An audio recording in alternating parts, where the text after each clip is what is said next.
ಸ್ನೇಹಿತರೆ ನಮಸ್ಕಾರ. ನಾನು ನಿಮ್ಮ ಕ್ಯಾನ್ಸರ್ ವೈದ್ಯ doctor Anil Kumar MR, Oncowell cancer ಆಸ್ಪತ್ರೆ, ನಾಗರಬಾವಿ, ಬೆಂಗಳೂರು. ಇವತ್ತು ನಮ್ಮ ಜೊತೆ ಒಂದು ಬ್ರೆಸ್ಟ್ ಕ್ಯಾನ್ಸರ್ ರೋಗಿ ಇದ್ದಾರೆ. ನಾನು ಅವ್ರ ಜೊತೆ ಮಾತಾಡ್ತೀನಿ. ತಾಯಿ ನಮಸ್ಕಾರ. ಏನ್ ಹೆಸರು ನಿಮ್ದು? ಯಾವ ಊರು ನಿಮ್ದು? ಎಷ್ಟು ವಯಸ್ಸು ನಿಮ್ಗೆ? 46. ಓಕೆ. ಏನ್ ಸಮಸ್ಯೆ ಆಯ್ತು ನಿಮ್ಗೆ? ಬ್ರೆಸ್ಟ್ ಕ್ಯಾನ್ಸರ್ ಅಂತ ಹೇಳಿದ್ರು ಸರ್. ಓಕೆ. ನಮ್ಮ ಕಡೆ ಇಲ್ಲಿ ಬಂದ್ವಿ. ಯಾರು ಹೇಳಿದ್ರು ನಮ್ಮವರು, ಇಲ್ಲಿ ತೋರ್ಸೋಣ ಅಂದ್ಬಿಟ್ಟು. ಓಕೆ. ಎಷ್ಟು ದಿನದಿಂದ ಇದೆ ಇದು ಬ್ರೆಸ್ಟ್ ಕ್ಯಾನ್ಸರ್ ಸಮಸ್ಯೆ ನಿಮ್ಗೆ? ನಮ್ಗೆ 4 ವರ್ಷದಿಂದ ಐತೆ ಸರ್. 4 ವರ್ಷದಿಂದ ಇದೆ. ಓಕೆ. ಇದು ಫಸ್ಟ್ ಏನ್ ಚಿಕಿತ್ಸೆ ಮಾಡಿಸ್ಕೊಂಡ್ರಿ? ನಮ್ಮೂರಲ್ಲೇ ಬ್ಲಡ್ ಚೆಕಪ್, ಎಕ್ಸ್ರೇ, ಇದು ECG ಎಲ್ಲ ಮಾಡಿಸಿದ್ವಿ.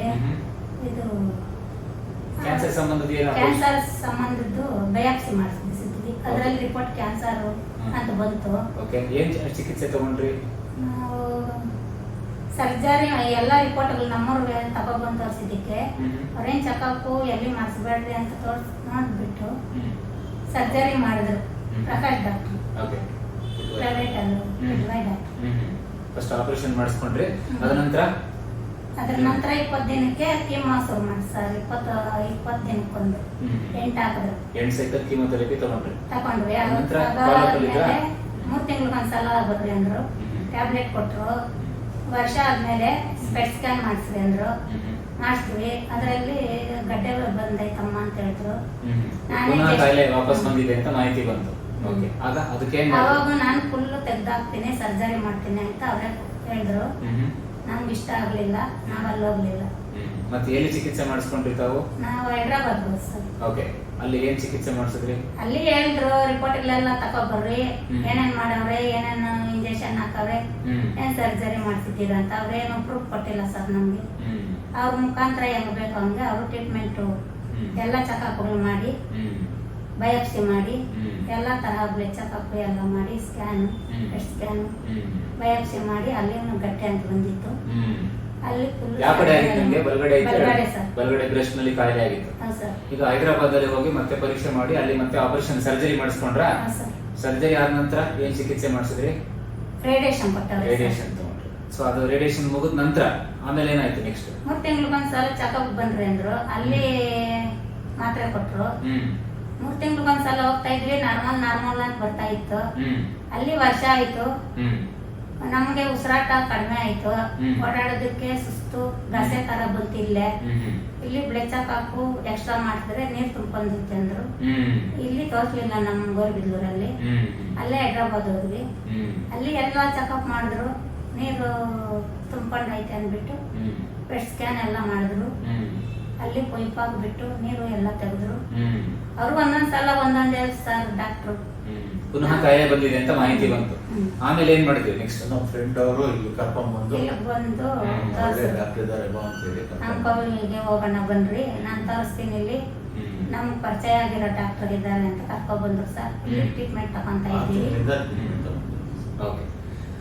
ಸ್ನೇಹಿತರೆ, ಈಗ ಹೇಮಾವತಿ ಅವ್ರಿಗೆ ನನ್ನ ಬ್ರೀಫ್ ಹಿಸ್ಟ್ರಿ ನಿಮ್ಗೆ ಯಾಕೆ ಮಾಹಿತಿ ಕೊಟ್ಟೆ ಅಂದ್ರೆ, ಇವ್ರಿಗೆ 4 ವರ್ಷದ ಹಿಂದೆ ಬ್ರೆಸ್ಟ್ ಕ್ಯಾನ್ಸರ್ ಕಾಯಿಲೆ ಡಯಾಗ್ನೋಸ್ ಆಯಿತು. ಅದಕ್ಕೆ ಬ್ರೆಸ್ಟ್ ಕನ್ಸರ್ವೇಟಿವ್ ಸರ್ಜರಿ ಅಂದ್ರೆ ಬ್ರೆಸ್ಟ್ ನ ಉಳಿಸಿ ಬರೀ ಗಂಟನ್ನು ಮಾತ್ರ ಆಪರೇಷನ್ ಮಾಡಿ ತೆಗೆದಿದ್ದಾರೆ. ನಂತರ ಅಡ್ಜುವೆಂಟ್ ಕೀಮೋಥೆರಪಿ ಅಡ್ವೈಸ್ ಮಾಡಿದ್ದಾರೆ. ಒಂದು 8 ಸೈಕಲ್ ಕೀಮೋಥೆರಪಿ ತಗೊಂಡಿದ್ದಾರೆ. ಅದ ನಂತರ ನಾವು ಬ್ರೆಸ್ಟ್ ನಾವು ಉಳಿಸಿದಾಗ ಸಾಮಾನ್ಯವಾಗಿ ಪ್ರಾಕ್ಟೀಸ್ ಹೆಂಗ್ ಮಾಡ್ತೀವಿ ಅಂತಂದ್ರೆ radiotherapy, adjuvant radiotherapy ಕೊಡ್ಲೇಬೇಕು.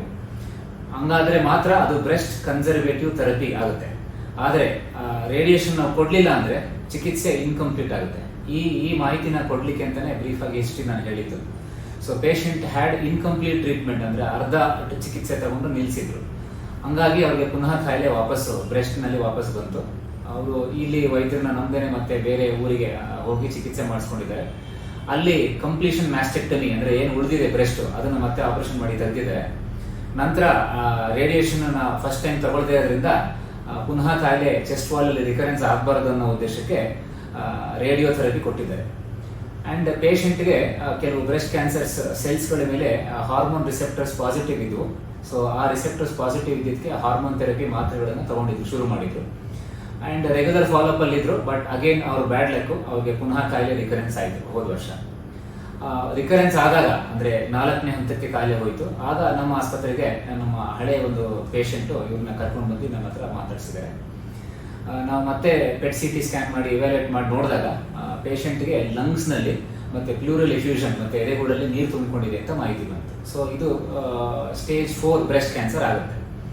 So breast ಕ್ಯಾನ್ಸರ್ಗೆ ಸಾಮಾನ್ಯವಾಗಿ 4 ಸ್ಟೇಜಸ್ ಇರುತ್ತೆ. ಸ್ಟೇಜ್ 1, 2, 3, 4. 1, 2 ಅಂದ್ರೆ ಅರ್ಲಿ ಬ್ರೆಸ್ಟ್ ಕ್ಯಾನ್ಸರ್ ಅಂತ ಹೇಳ್ತೀವಿ. ಅದು ಸಾಮಾನ್ಯವಾಗಿ ಕಂಪ್ಲೀಟ್ ಆಗಿ ವಾಸಿ ಆಗುತ್ತೆ. ಬ್ರೆಸ್ಟ್ ಕ್ಯಾನ್ಸರ್ಗೆ ಯಾವುದೇ ಟ್ರೀಟ್ಮೆಂಟ್ ಮಾಡ್ತೀವಿ ಅನ್ನೋದಾದ್ರೆ ಸ್ಟೇಜ್ ತಿಳ್ಕೋಬೇಕು, ಜೊತೆಗೆ ಅದು ಕಾಯಿಲೆ ಇದೆಯೋ ಇಲ್ವೋ ಅನ್ನೋದಕ್ಕೆ ಬಯಾಪ್ಸಿ ತಗೋಬೇಕು, ಪ್ಲಸ್ ಅದಕ್ಕೆ IHC ಅಂತ ಕೆಲವು ಪರೀಕ್ಷೆ ಮಾಡ್ತೀವಿ. ಇವ್ರಿಗೆ ಅದೇ ತರ ಎಲ್ಲ ಪರೀಕ್ಷೆಗಳು ಮಾಡಿ ನೋಡಿದಾಗ ಲಂಗ್ಸ್ ನಲ್ಲಿ ಮತ್ತೆ ಪ್ಲೂರಲ್ ಎಫ್ಯೂಷನ್ ಆಗಿದೆ ಅಂತ ಮಾಹಿತಿ ಬಂತು. ಇವ್ರಿಗೆ ನಾವು ಟಾರ್ಗೆಟೆಡ್ ಥೆರಪಿ ಅಂತ ಹೇಳಿ ಔಷಧಿಗಳನ್ನ ಶುರು ಮಾಡಿದ್ವಿ. ಕ್ಯಾನ್ಸರ್ಗೆ ಚಿಕಿತ್ಸೆ ಸಾಮಾನ್ಯವಾಗಿ 4 ಪ್ರಕಾರ ಇರುತ್ತೆ. ಒಂದು ಲೋಕಲ್ ಥೆರಪಿ ಅಂತ ಹೇಳ್ತೀವಿ. ಲೋಕಲ್ ಥೆರಪಿನಲ್ಲಿ ಸರ್ಜರಿ ಮಾಡೋದು, ಎರಡನೇದು ರೇಡಿಯೇಷನ್ ಕೊಡೋದು. ಸರ್ಜರಿ ಆಗಲೇ ಮಾಡಿ ಆಗಿತ್ತು, ರೇಡಿಯೇಷನ್ ಕೊಟ್ಟಾಗಿದೆ ಪೇಷಂಟ್ಗೆ. ಇನ್ನೊಂದು ಸಿಸ್ಟಮಿಕ್ ಥೆರಪಿ ಅಂತ ಹೇಳ್ತೀವಿ. ಸಿಸ್ಟಮಿಕ್ ಥೆರಪಿನಲ್ಲಿ ಒಂದು ಕೀಮೋಥೆರಪಿ ಮತ್ತೆ ಟಾರ್ಗೆಟೆಡ್ ಥೆರಪಿ. ಕೀಮೋಥೆರಪಿ ಅಂದ್ರೆ ಆಂಟಿ ಕ್ಯಾನ್ಸರ್ ಡ್ರಗ್ಸ್ನ ಔಷಧಿಗಳನ್ನ ಕೊಟ್ಟು ಗ್ಲೂಕೋಸ್ ಬಾಟ್ಲ್ಗಳಲ್ಲಿ ಕಾಯಿಲೆನ ಕಂಟ್ರೋಲ್ ಮಾಡುವಂತಹ ಒಂದು ಪ್ರಕಾರ. ಆದರೆ ಕೀಮೋಥೆರಪಿನಲ್ಲಿ ಎಫೆಕ್ಟ್ ಜೊತೆ ಸೈಡ್ ಎಫೆಕ್ಟ್ಸ್ ಕೂಡ ಆಗುತ್ತೆ. ಆದರೆ ನಮ್ಮ ರೋಗಿಗೆ ಟಾರ್ಗೆಟೆಡ್ ಥೆರಪಿ ಅಂತ ಔಷಧಿಗಳನ್ನ ಕೊಟ್ವಿ. ಇದರಲ್ಲಿ ಏನಾಗ್ತದೆ, ಬರೀ ಆ ಕ್ಯಾನ್ಸರ್ ಸ್ಪೆಸಿಫಿಕ್ ಸೆಲ್ಸ್, ಅದರಲ್ಲಿ ಏನು ರಿಸೆಪ್ಟರ್ಸ್ ಎಕ್ಸ್ಪ್ರೆಷನ್ ಇರುತ್ತೆ ಅದನ್ನ ಮಾತ್ರ ಬ್ಲಾಕ್ ಮಾಡುವಂಥ ಔಷಧಿಗಳನ್ನ ಕೊಟ್ವಿ. ಕಾಯಿಲೆ ಚೆನ್ನಾಗಿ ರೆಸ್ಪಾಂಡ್ ಆಯಿತು. ಇವ್ರಿಗೆ 6 cycles of chemo plus target 2 ಕೊಟ್ವಿ. ಇವತ್ತು ಶಿ ಇಸ್ ಡಿಸೀಸ್ ಫ್ರೀ. ಪೇಷಂಟ್ಗೆ 4ನೇ ಹಂತದ ರೋಗಿ, ಬ್ರೆಸ್ಟ್ ಕ್ಯಾನ್ಸರ್ ರೋಗಿ, ಕಂಪ್ಲೀಟ್ ಆಗಿ ಕಾಯಿಲೆ ಗುಣಮುಖರಾಗಿದ್ದಾರೆ.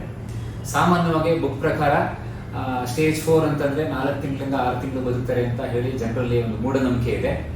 ಖಂಡಿತ ಅದು ಸುಳ್ಳು. ಸೊ ಕ್ಯಾನ್ಸರ್ ಅಂದ್ರೆ ಡೆತ್ ಸೆಂಟೆನ್ಸ್ ಅಲ್ಲ.